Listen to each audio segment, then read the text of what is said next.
Hello and welcome to episode 28 of the Catching the Facts podcast here on the Catching the Facts official podcast network. I'm your host, Dan Sisk. And I'm Eric Schroeder. And guys, when this episode is dropping, tomorrow is the NFL draft. It's a big deal here in Pittsburgh. They've already been shutting down businesses in the city so that they can get as many city regulars out of there as humanly possible before the city gets bombarded. Eric, do you know anyone who's going down? I know a few of them, and I think they're legitimately psychotic. Like, I don't understand why anyone would want to get into that. Like, I don't know. Yeah, two of my buddies are going down. Okay. Yeah, so I mean, I don't know. It's gonna be crazy. There's gonna be so many people. I don't know how the city's gonna handle it. They probably won't. Yeah. Yeah, it's gonna be ridiculous. But I mean, Yeah. hey, it's good for the city, I guess. Good money. It is. That's So, very true. I mean, the small businesses down there are going to be booming, and oh yeah, good for them.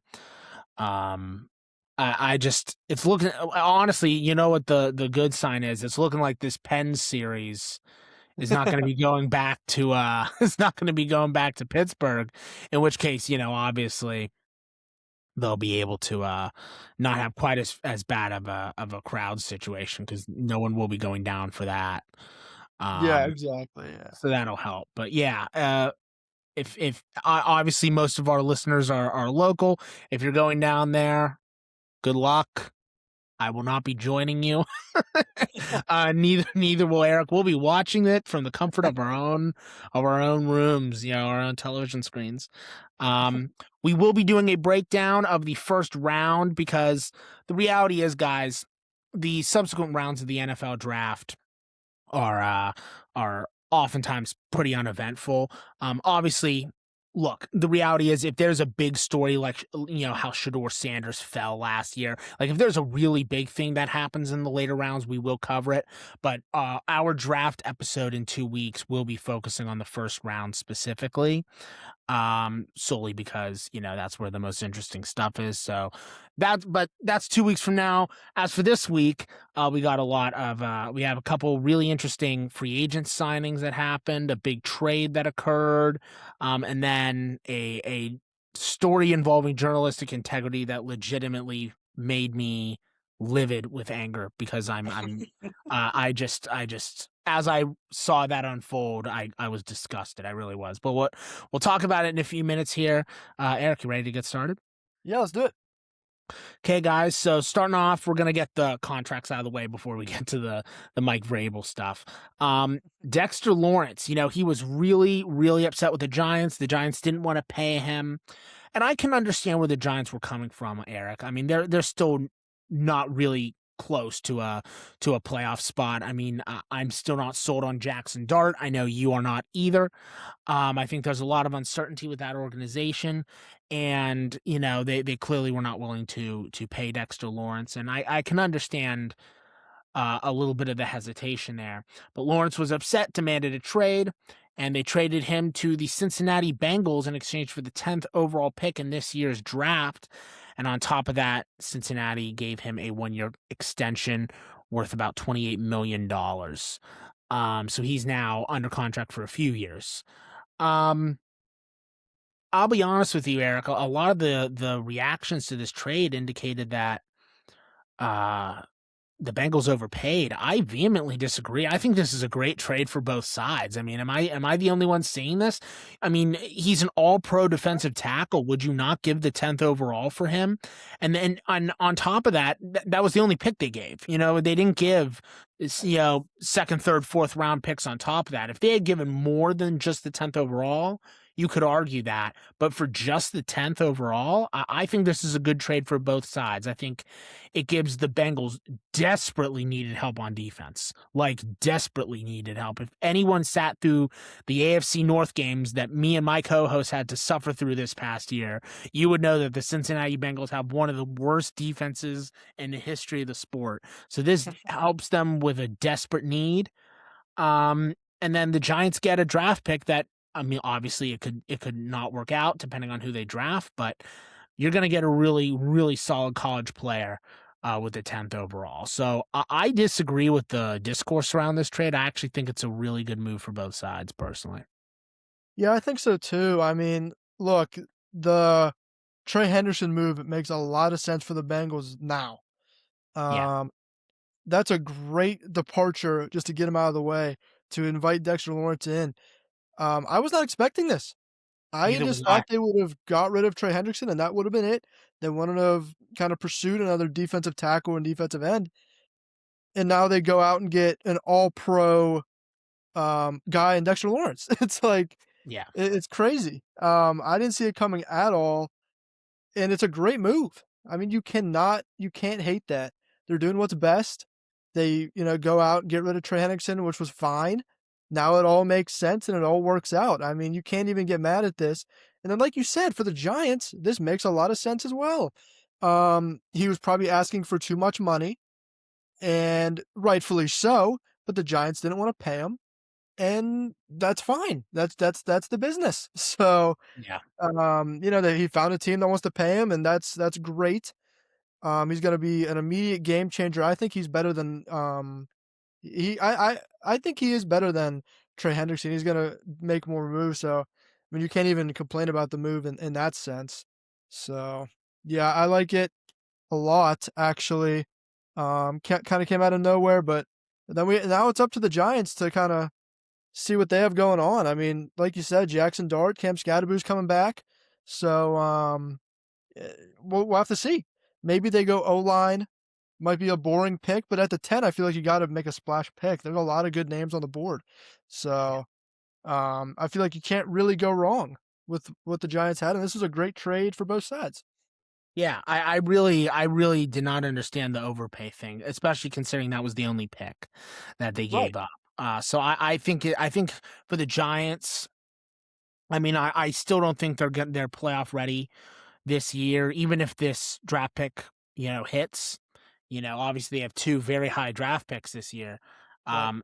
That even if both hit, I still don't think they're quite playoff ready. Dart just is too underdeveloped.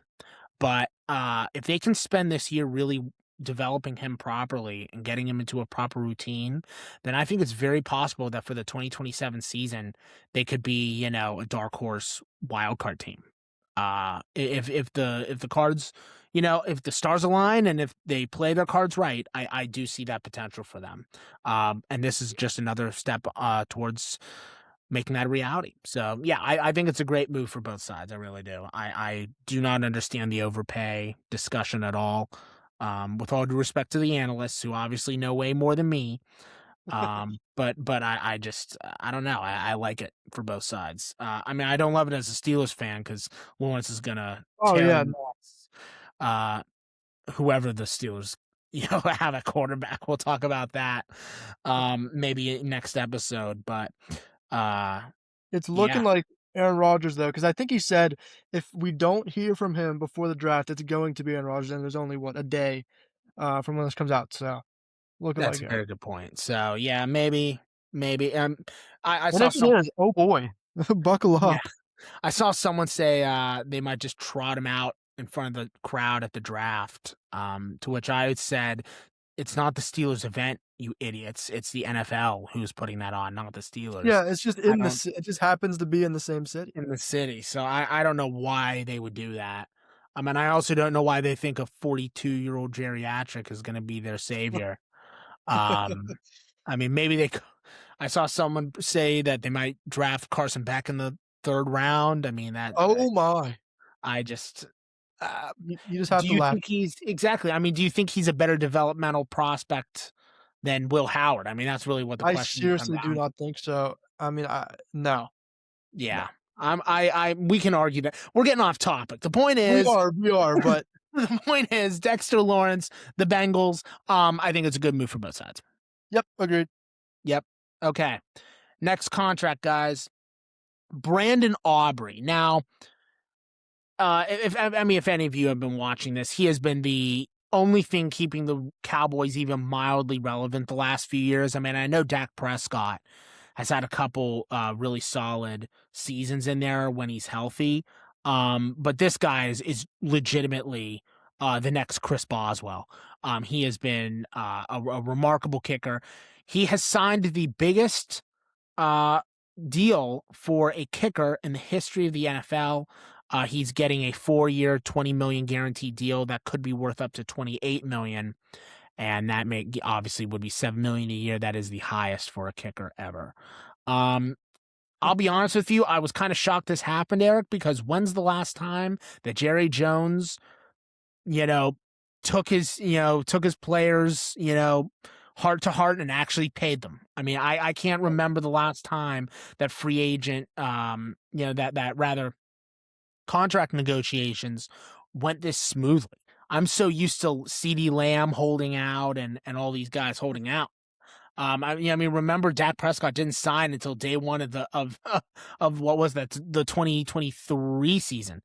Day one. I mean, he was training for he was in Cincinnati for their opener when he signed the deal.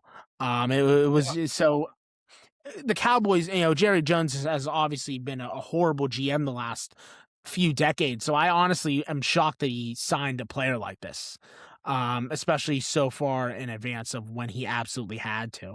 But I mean, Aubrey's talent has been undeniable. He's been a couple time All Pro player.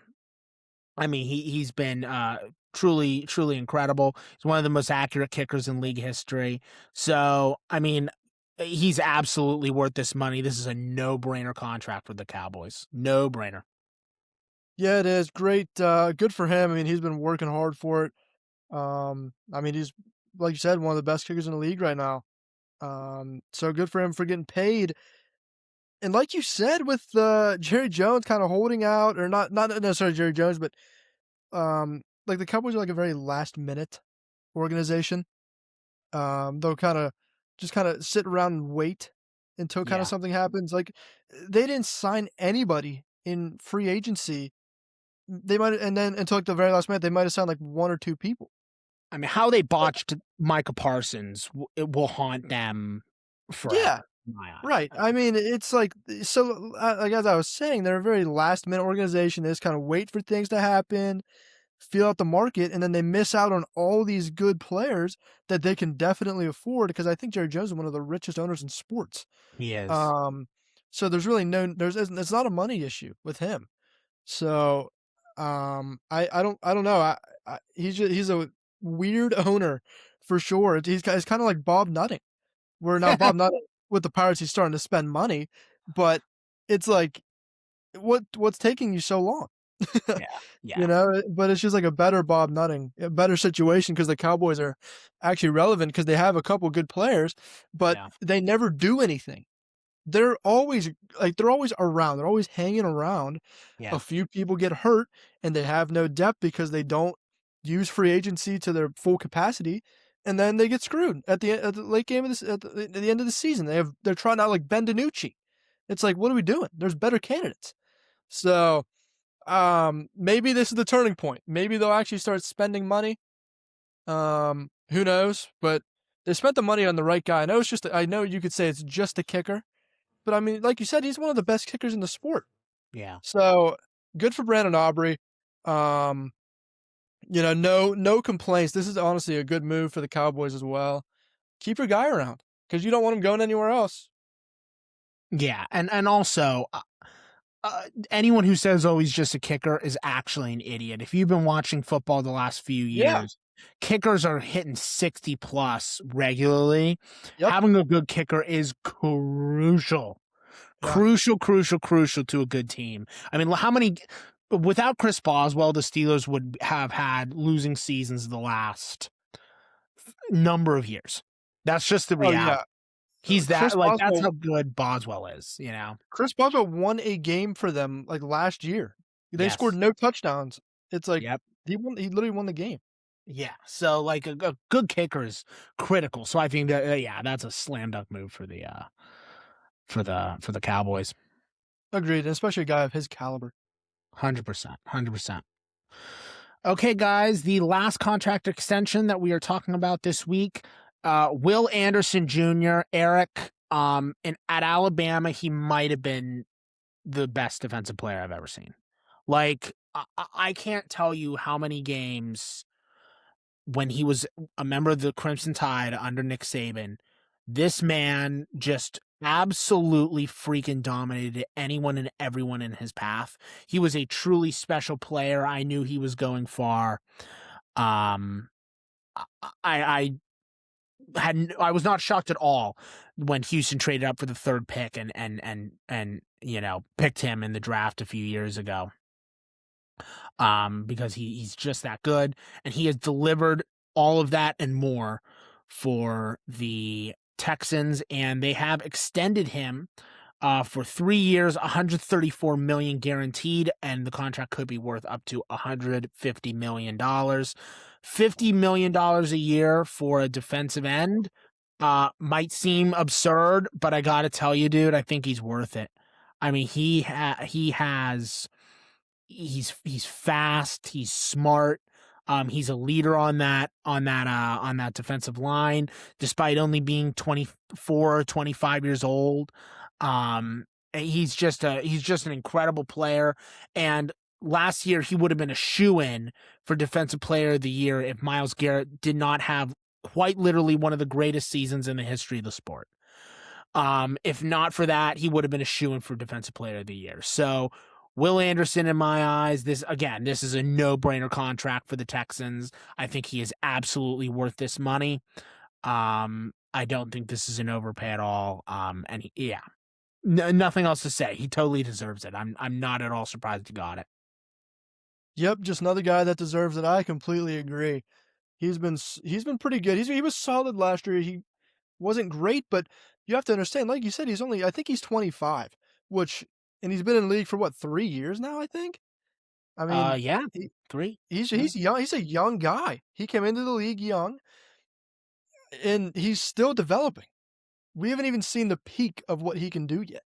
He hasn't hit his So, goal. Yeah. no, I don't think so. I mean, the Texans aren't the most relevant team ever, at the moment, but they're they're almost there. They're missing, like, a few pieces to be Like a really good. quarterback. Yeah, right. Like a Which quarterback. and CJ Stroud, man, I Uh, uh, but what a waste. But that's besides the point. Continue yeah, on.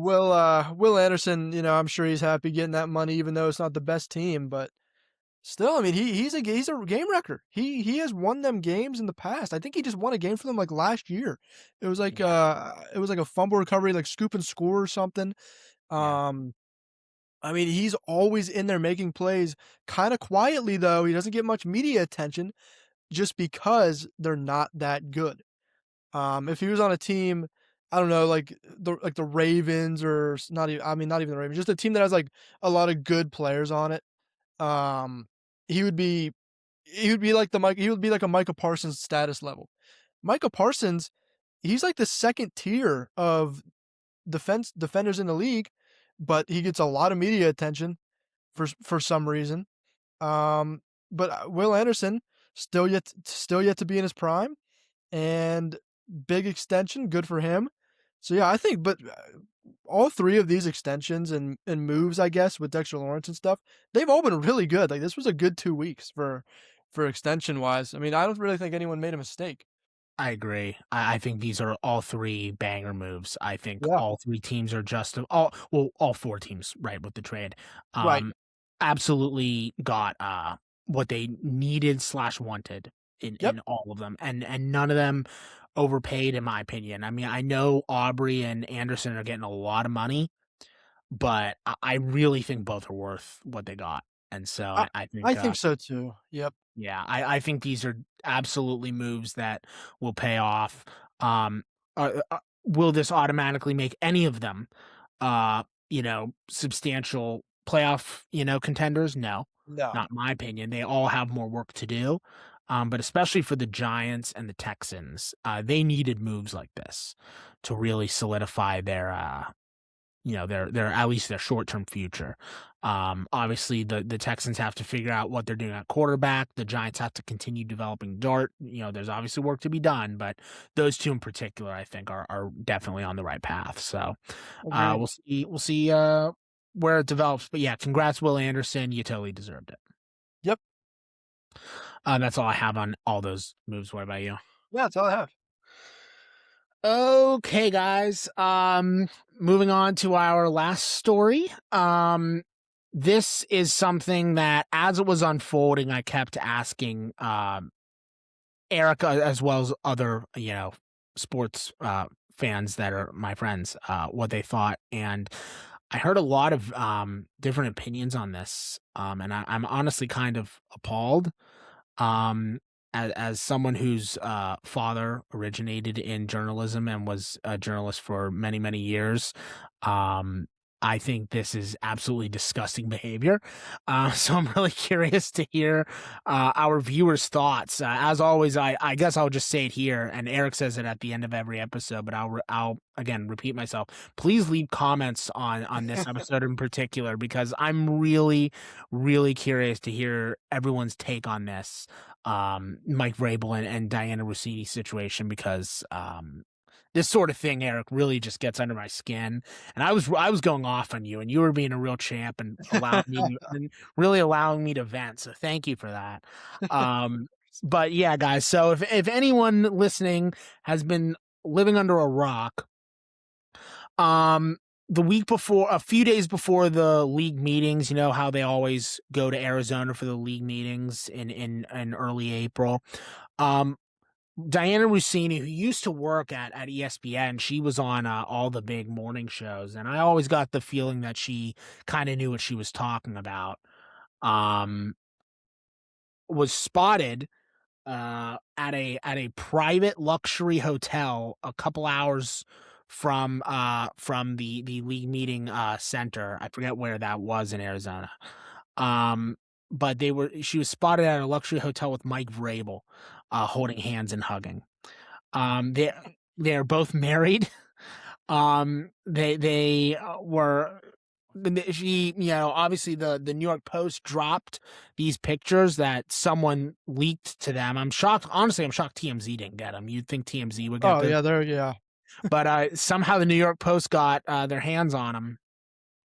And Rossini and Vrabel explained that they were in Arizona for the league meetings and that they were spending a few days with friends. Um, at that resort. And so she was claiming that there was context that was lost in the photos. And The Athletic, her new home after leaving ESPN, a wonderful, wonderful publication.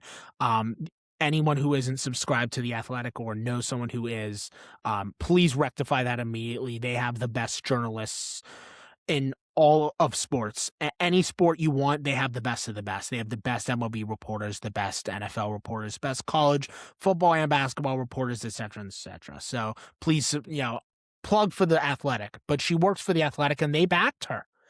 That the day the story broke, they supported her. However, they then proceeded to ask her to follow up with evidence that they were on a trip at that hotel with a few of their friends. Um, Especially after a lot of apparently employees at the Athletic were really angry because it's a destruction of journalistic integrity. So of course they were upset. And the employees got the Athletic to ask Rossini for proof. Apparently they wanted like text messages.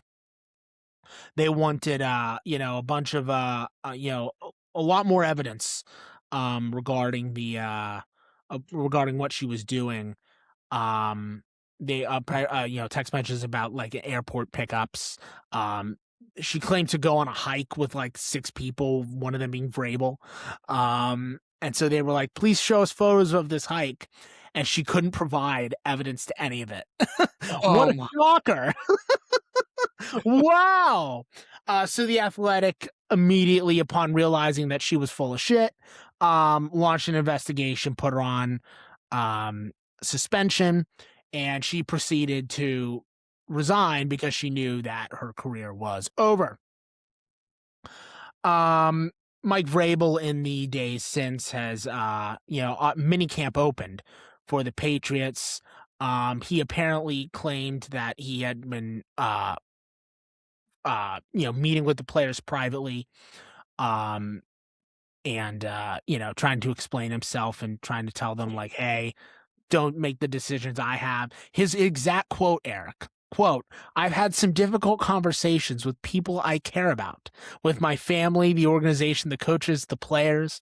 Those have been positive and productive. We believe in order to be successful on and off the field, you have to make good decisions. That includes me. That starts with me.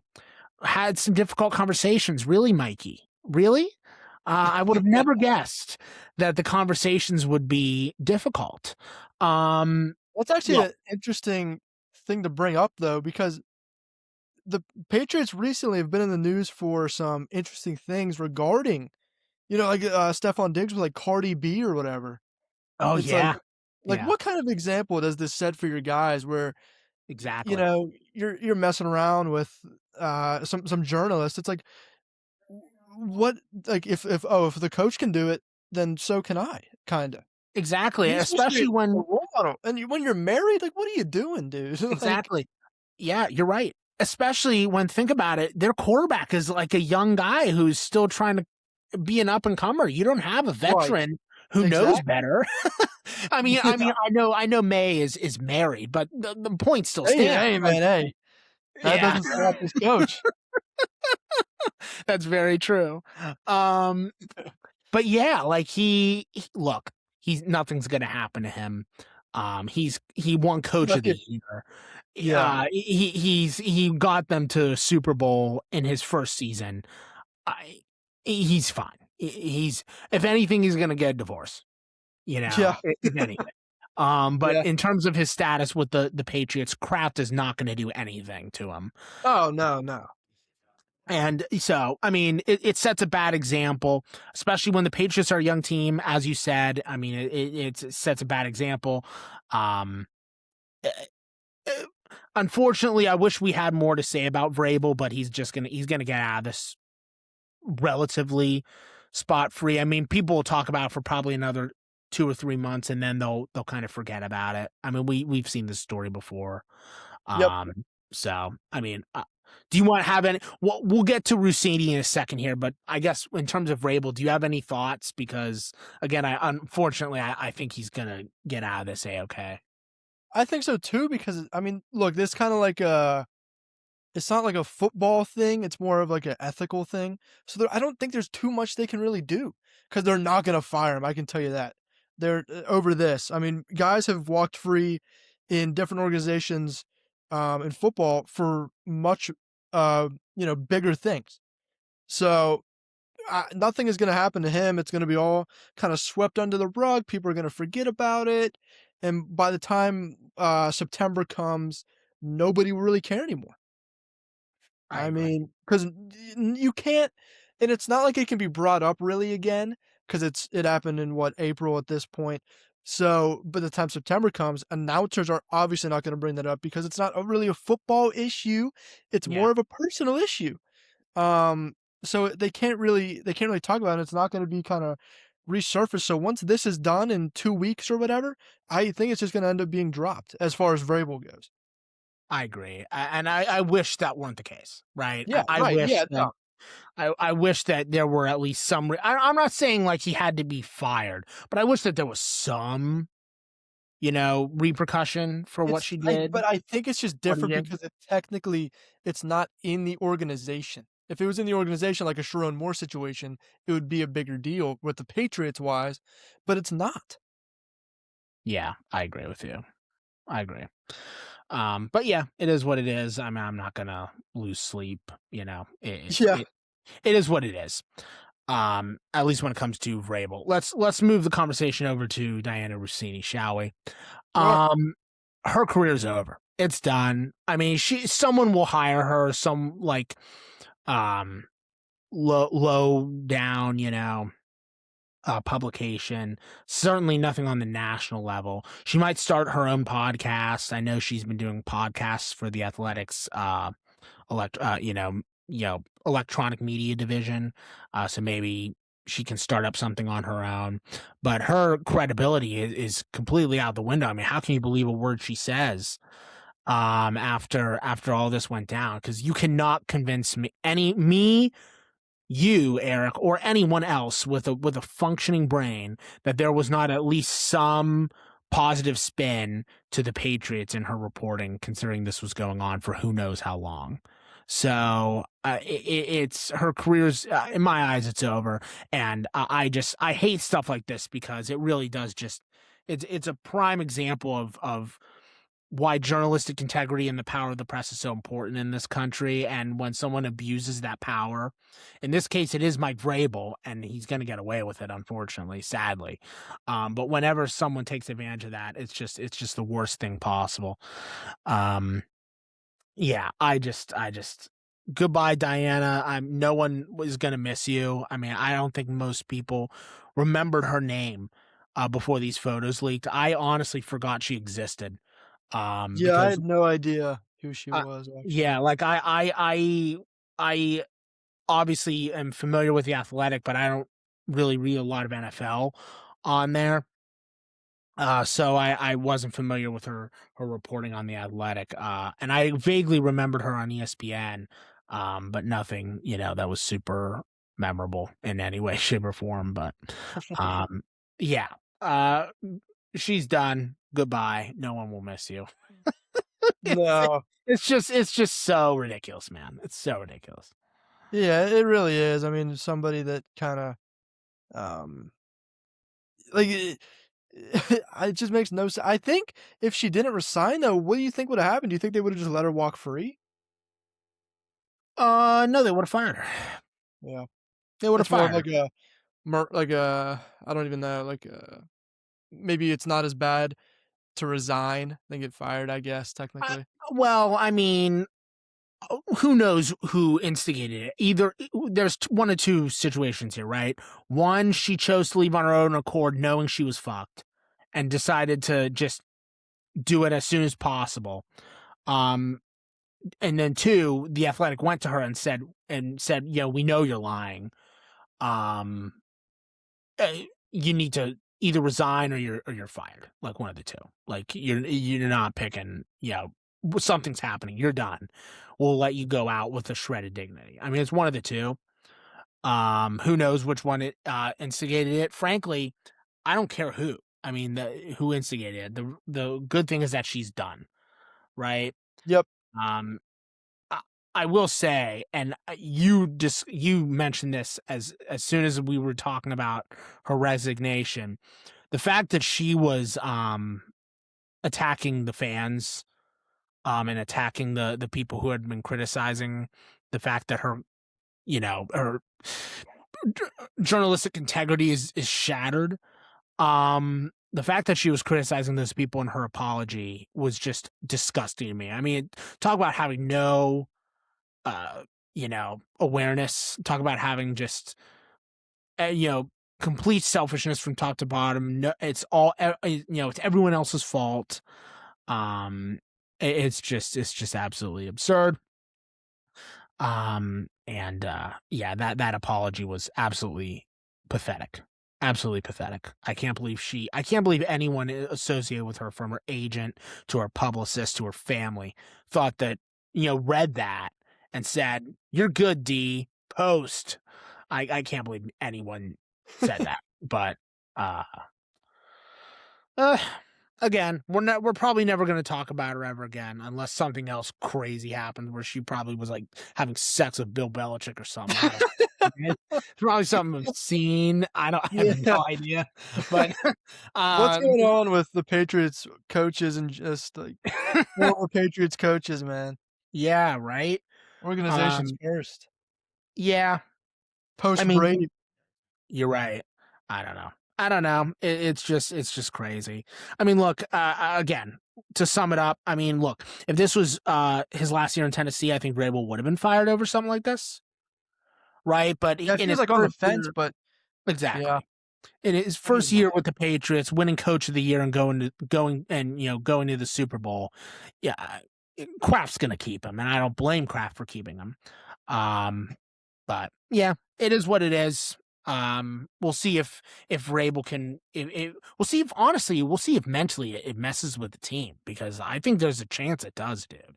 This is really bad for a team with so many young players on it. So Yeah, I could see guys losing respect for him, agreed. Yeah, just 100%. throughout the organization. 100%. So we'll see what happens. It'll be interesting to follow, and also very amusing for people like me. Yeah.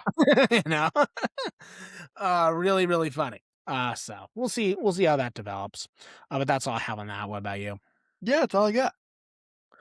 Okay, guys, that is it for this episode of Catching the Facts. As always, um, we all will be back in 2 weeks covering the first round of the NFL draft, as well as any other big stories that come out of the event.